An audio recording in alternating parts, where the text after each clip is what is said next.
Before his arrival, Interpol Manila received an official copy of the ICC warrant. This prompted the Prosecutor General of the Department of Justice to serve the warrant. Interpol asked for help, and we obliged because we have commitments to the Interpol, which we have to fulfill. If we don't do that, they will no longer help us with other cases involving Filipino fugitives abroad.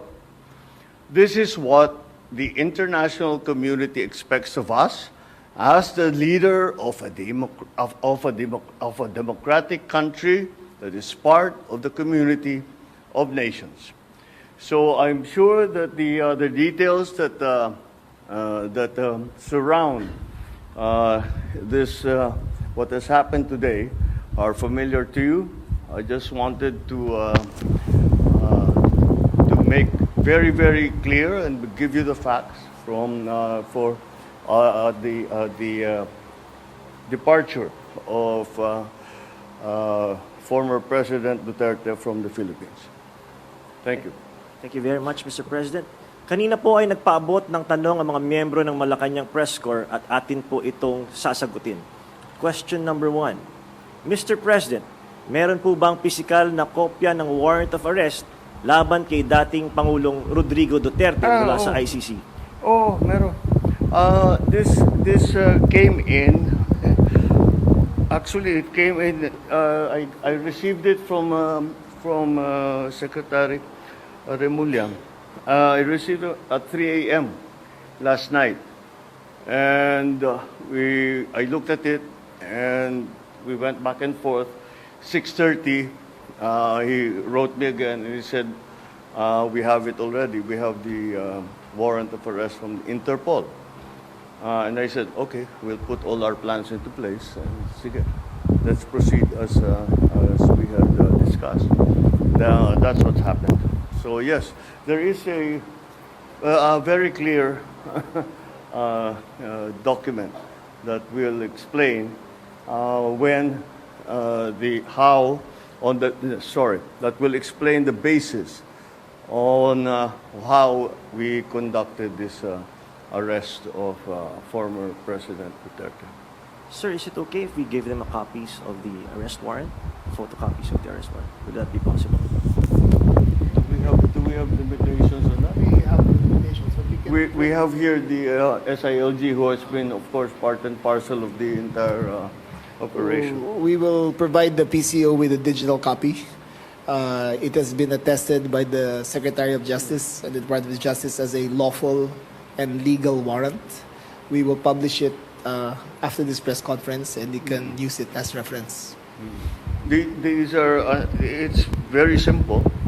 It's a request to the Philippine government from Interpol to enforce the arrest warrant. And of course, we comply with our commitments to Interpol. We did not do this because it was derived from or it came from ICC. We did this because Interpol asked us to do it. And we have commitments to them, and we lived up to those commitments. Thank you, sir. Second question, sir. Mr. President, sinasabi ng kampo ni PRRD na unlawful arrest daw itong ginawang pag-aresto sa kanya. Well, we followed every single necessary procedure. We had a very good basis on which to serve that warrant and to read him his rights. We followed all the legal procedures that are necessary. So I'm confident that if in further examination, you will find that it is proper and correct. Sir, third question from the MPC. Mr. President, may violation ba ito sa ating soberanya, itong pagkaka-aresto kay dating Pangulong Duterte? No. Bakit naman? Dahil consistent naman tayo. Hindi tayo tumutulong sa investigasyon ng ICC. Wala tayong meron tayong contact sa kanila, natural.